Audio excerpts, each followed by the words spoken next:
Écoutez, je peux dire juste magnifique parce que la Khouya ou le Dohel aujourd'hui, c'est pour moi, c'est une famille. C'est un plaisir de revenir ici. Et pour vous dire, ça fait pratiquement, on était en train de compter le nombre d'années que j'ai fait sans être ici. Ça fait pratiquement 9 ans que je ne suis pas revenu. Oui, évidemment, j'ai pris le temps de réfléchir avant de venir, d'autant plus que j'avais pas mal de propositions.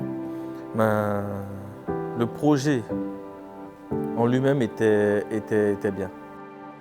Un sentiment de joie, de très grande joie, parce que c'était un très grand défi pour moi et pour tous ceux qui sont arrivés avec moi dans le temps.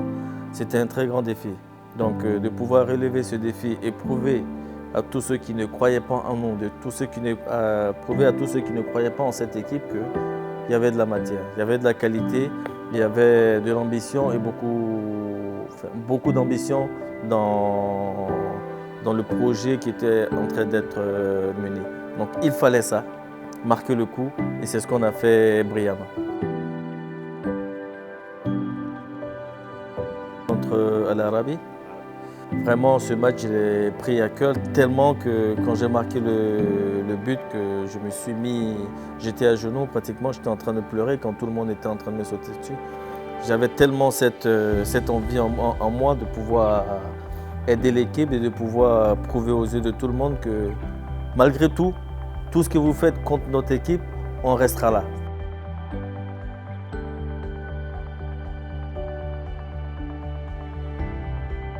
Je sais comment se passe l'état d'esprit ici quand ils veulent faire quelque chose. Quand ils veulent organiser quelque chose, ils font tout en grand et ils se donnent les moyens de pouvoir bien et très bien organiser. Ils veulent être tout le temps les meilleurs dans tout. Et donc, ils se mettent une telle pression pour que ce soit parfait.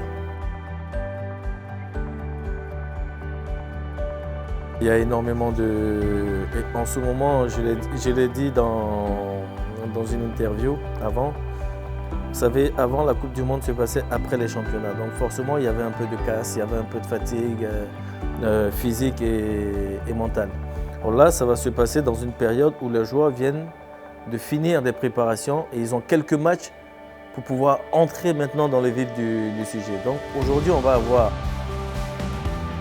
Je n'ai pas coupé les ponts, il y a toujours le contact, que ce soit avec la direction, avec quelques membres du staff médical et des joueurs. Je suis toujours là, je suis encore les matchs quand mon planning me le permet, parce que même de la Côte d'Ivoire, j'arrive à voir les matchs et je suis toujours, même pendant les matchs, à envoyer des messages au kiné Anderson pour donner un peu mon ressenti, mais je suis toujours. Que pour moi, c'est une famille et quand on est d'une famille, on ne peut plus ressentir.